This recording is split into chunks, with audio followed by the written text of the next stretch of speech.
다 함께 사도신경으로 신앙 고백드립니다. 전능하사 천지를 만드신 하나님 아버지를 내가 믿사오며 그 외아들 우리 주 예수 그리스도를 믿사오니 이는 성령으로 잉태하사 동정녀 마리아에게 나시고 본디오 빌라도에게 고난을 받으사 십자가에 못 박혀 죽으시고 장사한 지 사흘 만에 죽은 자 가운데서 다시 살아나시며 하늘에 오르사 전능하신 하나님 우편에 앉아 계시다가 저리로서 산자와 죽은 자를 심판하러 오시리라.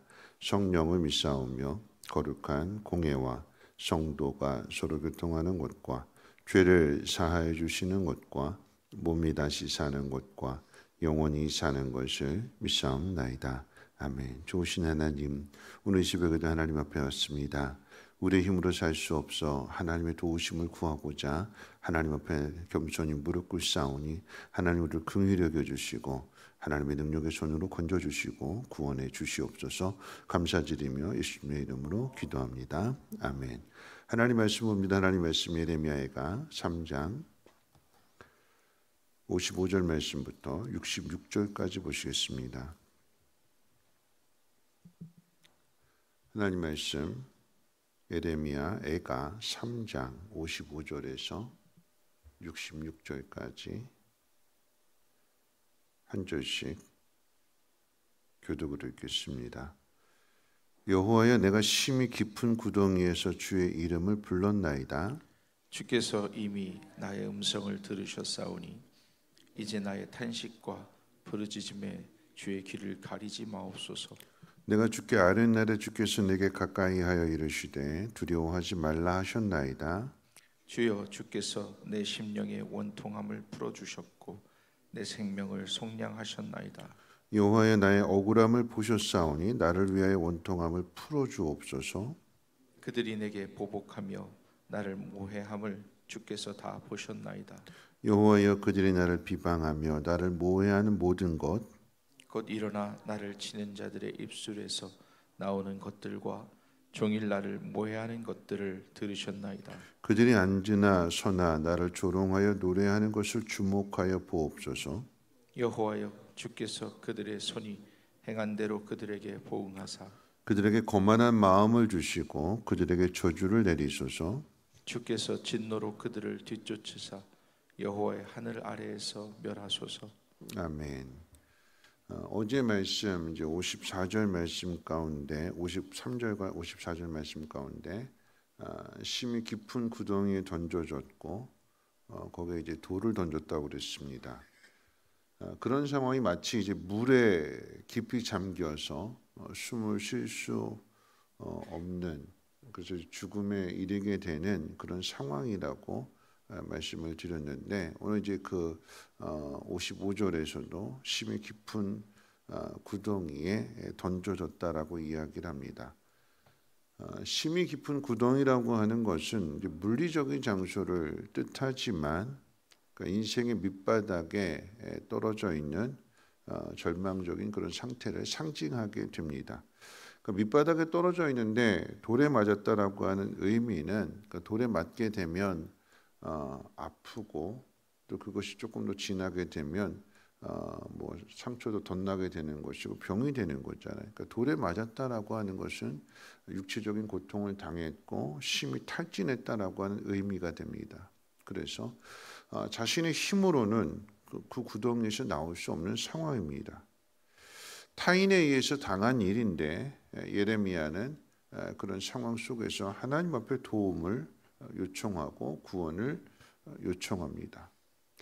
구원에 대한 요청이 기도이고 또 그런 상황 속에서도 낙심하지 않고 절망하지 않고 구원에 대한, 삶에 대한 소망을 갖는 것을 기도로 나타나게 되는 것입니다.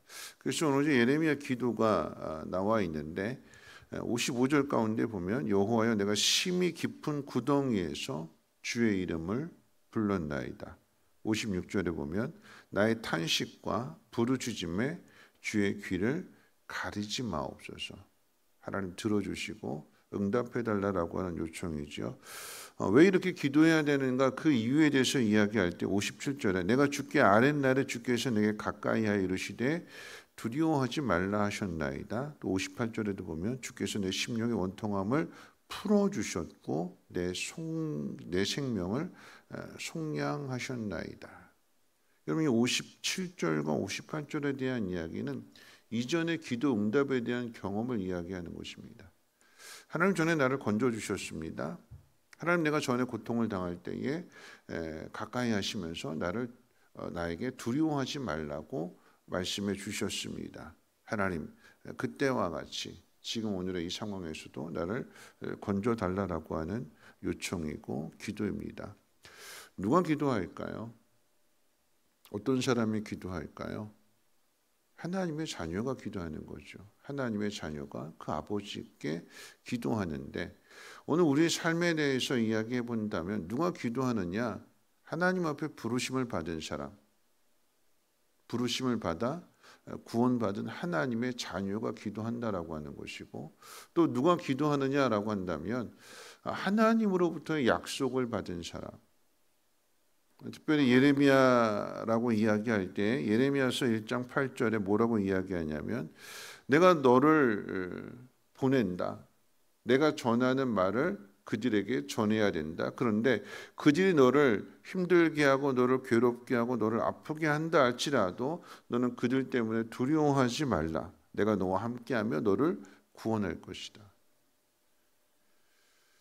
너를 뽑아내고 너를 세상 모든 곳에 보내는데 그 세상 모든 곳에 가서 너는 뽑아내고 그것을 파괴하고 그리고 다시 거기에다가 심는 사람으로 내가 너를 보낸다 이렇게 말씀하시면서 1장 19절에 똑같은 의미가 되겠지만 그들이 너를 치나 이기지 못하리니 이는 내가 너와 함께하여 너를 구원할 것이다. 약속해 주셨거든요.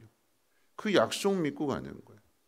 하나님께서 저와 여러분들을 부르시고 저와 여러분들에게 사명을 맡겨주실 때는 그 사명 때문에라도 하나님은 저와 여러분들을 지키시고 보호해 주신다고 약속해 주십니다. 그 약속 믿고 가는 거죠. 가는 길이 힘들고 고달프고 괴롭고 매맞고 억울한 일 당하고 그런데 하나님이 그들이 너를 이렇게 괴롭히지만 그들의 뜻은 이루어지지 않는다. 왜냐하면 내가 너를 붙들고 있고 내가 너를 지켜주고 너와 함께 할 것이기 때문에 뭐 믿고 가는 거야? 약속 믿고 가는 거야. 약속 믿고. 예레미야 선지자가 그 약속을 근거로 해서 이전에도 힘들고 어려운 일들을 당했을 때 기도했더니 하나님께서 거기서 자신을 건져주신 일들, 이제 끝났구나, 이제 죽었구나라고 했던 그런 상황 속에서 하나님이 건져주신, 감옥에 갇혔을 때나 구덩이에 갇혔을 때나 하나님 거기서 건져주신 일들에 대한 경험이 있기 때문에 그 경험을 가지고 하나님 앞에 기도하는 거죠. 이런 기도는 한 번으로 끝나는 것이 아니라 사명 감당하는 동안에 이 기도가 계속해서 경험되어지고 기도가 경험되어지면 되어질수록 기도가 깊어지게 되는 거예요. 기도가 깊어진다라고 하는 것은 여러분 기도는 우리의 소원을 아뢰는 것이 아니라 우리에게 주어진 그 모든 상황들을 통해서 하나님이 어떤 분이신지를 아는 통로가 바로 기도가 되거든요. 기도가 깊어진다라고 하는 이야기는 하나님에 대한 믿음, 하나님이 어떤 분이신가를 더 깊이 알게 되는 거죠. 자, 하나님이 어떻게 응답하시는가에 대해서 한번 생각해 본다면 의인이 고난을 당하고 있고 의인이 억울한 일을 당하고 있습니다. 반대로 이야기하면 누군가가 의인을 괴롭힌다라고 하는 거죠. 그러면 이 괴롭히는 사람이 어떻게 되느냐? 하나님 어떻게 응답하실까요? 여러분 죄라고 하는 것은 어떤 죄가 됐든 시간에 또 누가 됐든 시간에 죄를 짓는다면 그 죄에 대한 형벌을 받습니다. 믿지 않는 사람이 죄를 범해도 형벌을 받지만 믿음의 사람이 죄를 범해도 벌을 받습니다. 하나님 마음에 합한 사람이라고 해도 그 다윗이 죄를 범하면 여지없이 하나님의 벌이 임하게 됩니다. 그런데 하나님이 내리시는 이 죄에 대한 형벌이 둘로 나눠지게 되는데요. 하나님의 심판이 둘로 나눠지게 됩니다. 첫 번째는 회복이 있는 심판입니다. 회복이 있는 심판이라고 하는 것은 바로 유다에 해당되는 심판이죠. 유다가 망하여 바벨론의 포로로 잡혀가게 되는 것은 유다의 죄로 인한 하나님의 심판이고 하나님의 형벌입니다. 그런데 이 유다는 그 심판의 과정을 통해서 회개하고 돌이키고 그래서 하나님께로 돌아가게 될 때에 회복이 되는 거죠. 회복이라고 하는 것은 다시 하나님께 돌아가는 것이고 돌아가서 하나님과 동행하는 삶을 살아가는 것.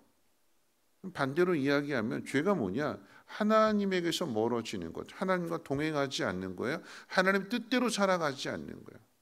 하나님의 뜻대로 행하지 않고 내 마음대로 행하는 게 그게 죄인 거고 하나님에게서 점점 멀어지게 되는 거죠. 근데 돌이킨다, 회개한다라고 하는 것은 하나님과 동행한다. 하나님의 뜻과 같이 간다. 순종한다. 그런 의미가 되는 거죠. 그게 회복이에요.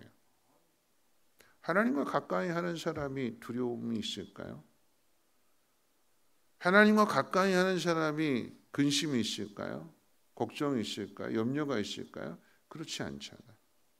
하나님과 함께, 그러니까 세상 바라보지 않고 어떻게든지 내 것을 채우려고 하는 것이 아니라 하나님 말씀대로 순종하며 살아가게 될 때 오히려 내 것을 내어주고, 그런데 그러고 말미암아 하나님으로부터 공급을 받게, 채움을 받고 하나님의 도움을 받게 되는 것, 그런 삶을 살라라고 하는 거죠. 자, 두 번째는 회복이 되지 않는 심판이 있습니다. 회복이 되지 않는 심판이라고 하는 것은 그 죄로 말미암아 돌이켜야 되는데 형벌을 받음에도 끝까지 가는 사람들, 계속해서 악을 행하는 사람들. 하나님이 모든 것들을 예레미야 기도 가운데 보면 다 지켜보신다고 그랬어요. 의인이 당하는 고난도 지켜보시지만 악인이 가해하는 것도 하나님은 다 보고 계십니다. 그리고 그 의인이 당하는 고난의 상황 속에서 의인이 드리는 기도를 하나님이 들으시는 거죠. 64절 말씀 가운데 보면 주께서 그들의 손이 행한 대로 그들에게 보응하사 그들에게 거만한 마음을 주시고 그들에게 저주를 내리소서. 이 사람들이 누구냐? 돌이키지 않는 사람들을 이야기하는 거예요. 그럼 예레미야의 마음은요, 믿음이 적을 때는 좀 등급을 나눠서 생각해 본다면, 여러분 예수님 한번 생각해 보십시오. 십자가에 못 박히시는 그 예수님의 입에서 나오는 것은 하나님 저주를 용서해 주십시오에서 하나님 저주를 심판해 주십시오 아닙니다. 하나님 저주를 용서해 주십시오. 근데 우리는 예수님 같지 않죠. 우리는 인간이기 때문에, 죄인의 본성을 가지고 있기 때문에 내 중심이 됩니다. 그러니까 고통을 당해도 나부터 생각해요. 억울한 게 생각나고 화가 치밀어 오르고 어떻게든지 복수하고 싶은 생각이 들고 저들이 좀 망했으면 좋겠고, 그게 솔직한 우리의 모습이에요. 억울한 일을 당했는데 매맞았는데 그 속에서 아유 하나님 저들을 용서해 주세요 이런 마음 나오지 않습니다. 왜 때리는데? 네가 뭔데? 내가 누군지 알아? 너 그럼 너 큰일 나. 하나님이 너 벌 주실 거야. 그런 마음이 우리 가운데 있죠. 그런데 하나님을 깊이 알아가면 알아갈수록 우리의 마음도 우리의 생각도 우리의 기도도 달라져요. 그럼 예레미야 선지자가 이런 상황 속에서 드려지는 이런 기도는 복수심, 물론 복수심도 있겠지만 복수심보다 더 중요한 것은 하나님의 공의를 드러내기 위한 기도입니다. 내가 당하는 일들 속에서 하나님이 어떤 분이신가를 드러내고 나타내는 것이 그게 예레미야의 사명이고 저와 여러분들의 사명이 아니겠습니까? 여러분 세상은 하나님을 알지 못하기 때문에 계속해서 악한 짓을 행할 수밖에 없고 심판당한 일을 행할 수밖에 없어요. 그러면 그들이 아무것도 모르는 가운데에서 그냥 그렇게 살다가 심판을 당하느냐? 그럼 몰랐는데요. 이렇게 이야기하잖아요. 나 몰랐어요. 좀 가르쳐 주시지요. 악인들이 그렇게 변명할 수 있어요. 그럴 때에 여러분 의인이 당하는 고난, 의인이 당하는 그 고난을 통해서 무엇을 드러내시는가? 세상의 악을 드러내시는 거예요. 인간 안에 있는 죄를 드러내시는 거예요. 하나님 믿는 사람이 해야 될 일이 무엇이냐? 그 악을 드러내는 것이고 그 악에 대하여 그러면 하나님 믿는 사람이 어떻게 살아가느냐? 그것을 세상 가운데 우리의 인생을 통해서 보여주는 것이 우리의 사명이 되는 거예요. 그러면 의인이 당하는 고난은 이건 필연적이 되는 거죠. 악이 드러나야 되기 때문에. 그럼 그 악을 당하는 입장에서 우리가 어떻게 해야 될 것이냐? 그래서 우리가 하나님 앞에 기도하는 것이고 하나님 앞에 그 모든 것들을 맡기는 것이며 그래서 하나님의 정의가 하나님의 말씀이 하나님의 뜻이 드러내는 것, 나타내는 것 그게 저와 여러분들이 감당해야 될 사명입니다. 예수 믿는다라고 하는 것은 그런 거예요. 그냥 우리끼리 모여가지고 그냥 밥 먹고 우리끼리 모여가지고 휘덕거리고 그러다가 편안하게 살다가 하나님 나라 가게 해주세요. 이게 아니라 하나님이 계시다라고 하는 것과 그 하나님 믿지 않는 사람들, 하나님을 두려워하지 않는 사람들에게는 하나님 심판이 임한다라고 하는 것을 우리의 믿음과 우리의 삶을 통해서 세상 가운데 나타내고 그들이 무조건 심판당하는 것이 목적이 아니라 그들이 깨닫고 돌이킬 수 있도록 그런데 그 일은 우리가 할 일이 아니고 우리가 힘이 있어서 능력이 있어서 그들을 건져내는 것이 아니라 이것조차도 하나님 앞에 부탁하고 하나님의 주권, 하나님의 뜻에 의해서 하나님 그 모든 일들을 이루어 가시라고 하나님 앞에 맡기는 것이 우리가 해야 될 일이다라고 하는 것입니다. 말씀 마칠 텐데요. 오늘 한번 정리해 본다면 그런 이야기입니다. 여러분 하나님을 믿는 사람들이 해야 될 일들은 이 세상이 악하다라고 하는 것을 드러내는 일이에요. 세상이 참 어둡다. 이것을 빛을 가진 우리들이 그 어둠 속으로 가서 그 어둠의 일들을 그치게 하는 것. 더러웠구나. 우리가 이 속에서 살았네. 이제 좀 청소해보자. 어떻게 청소할까? 하나님께 돌아가야 되는구나. 그게 우리의 사명이 되는 거죠. 그런데 여기에는 반드시 고난이 있습니다. 그러면 그 고난 속에 우리가 해야 될 일은 기도하는 일이 돼요. 힘들고 어려운 상황 속에서 여러분 이 구덩이에 던져진 사람 돌에 맞았으니까 그 몸이 체력이 바닥이 났어요. 힘이 없어요. 일어날 힘도 없고 일어나려면 아프고 여기저기 쑤시고 스스로 나올 수가 없어요. 스스로 그 구덩이에서 나올 수 없다면 그 사람이 해야 될 일은 요청하는 거죠. 기도하는 거예요. 도움 요청하는 거. 나 좀 도와주세요. 나 좀 살려주세요. 그럴 때 하나님이 도와주시는 거죠.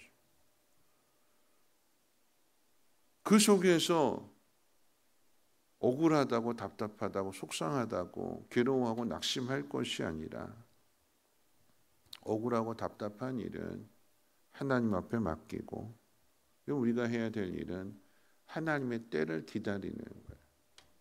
정의로우신 하나님, 공의로우신 하나님께서 그 모든 것들을 드러내시고 나타내시고 바로잡으실 때까지 우리가 해야 될 일은 하나님을 기다리는 거예요. 하나님. 이런 믿음은 그 속에서 믿음이 만들어지게 되는데 믿음은 상대방의 행동에 있지 않아요. 우리가 자꾸 넘어지게 되는 이유는 뭐냐면 자꾸 상대방을 생각하게 되니까 거기에 괘씸하게 되고 속상하게 되고 화가 나게 되고 그래서 똑같이 대응하게 되는 거잖아요. 믿음은요 상대방을 보는 게 아니라 하나님을 보는 거예요. 우리의 훈련은 그 훈련이에요. 자꾸 내 마음을 격동시키고 나를 화나게 하고, 이런 것은 세상의 사람만 그런 것이 아니라 내 속에 사탄도 나를 자꾸 무너뜨리려고 해요. 하나님에게서 멀어지려고 하게 하고, 하나님의 뜻대로 살려고 하는 것이 아니라 감정대로 살려고 하고, 이 사단이 내 속에서 나를 자꾸 부추겨요. 그 속에서 우리가 해야 될 일은 하나님 바라보는 것. 오늘 이 새벽에 하나님, 내가 속상하고 화나고 괴롭고 억울하고 답답하고 구덩이에 던져져서 돌에 맞아서 체력적으로도 많이 탈진해 있는 이런 상황 가운데 있지만, 나를 건져주시고 구원해 주실 분은 하나님밖에 없습니다. 나는 하나님만 바라보겠습니다. 고백하시고 오늘 이 하루도 하나님 말씀대로 잘 살아내실 수 있는 믿음의 사람들 되시기를 주님의 이름으로 축원을 드립니다. 우리 찬송가 623장 함께 찬송합니다.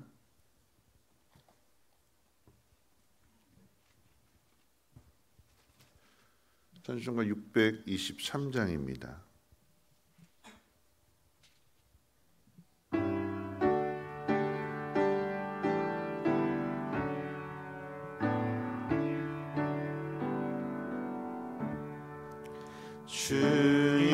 주님의 시간에 아름답게 모든 것 변하리. 주님 나의 갈 길을 인도하여 주시니 주의 뜻을 따라서 살리라.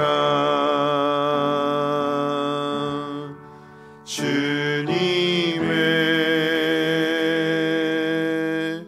시간에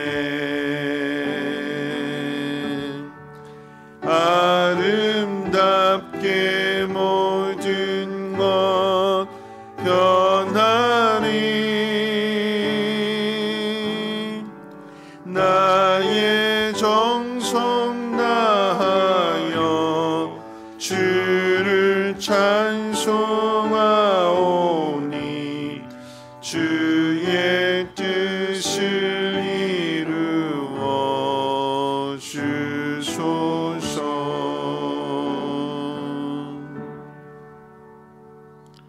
오늘 말씀 생각하면서 함께 기도하실 텐데요. 누가 기도하는가? 하나님의 부르심을 받은 사람, 그리고 하나님의 약속을 받은 사람, 그리고 이전의 기도의 응답에 대한 경험을 가지고 있는 사람은 또 기도하죠. 그 기도를 통해서 하나님을 더 깊이 알아가게 되는 것이고, 기도를 통해서 우리도 거룩해지고 경건해지는 거예요. 여러분, 기도도 잘 들어보면 처음에는 그 감정이 있는 그대로 토로하잖아요. 그런데 그 감정을 다 토로하고 난 다음에 그 다음에 성령께서 우리 안에 가르쳐 주세요. 내 감정 말고 하나님의 뜻대로, 하나님 원하시는 대로. 그래서 기도도 바뀌어요. 기도도 성숙해집니다. 기도도 깊어져요. 여러분, 그 이야기는 하나님을 경험했다라고 하는 거죠.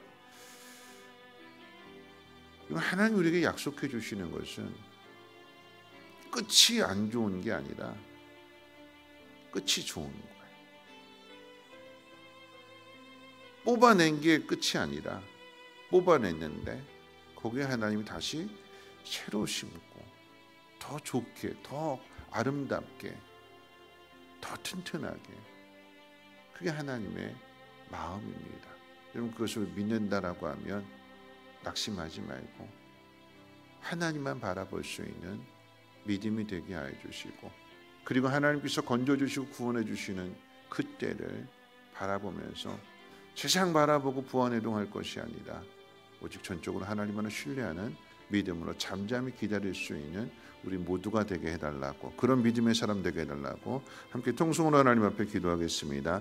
사랑 많으신 하나님 아버지 감사합니다. 오늘 하나님 말씀을 듣습니다.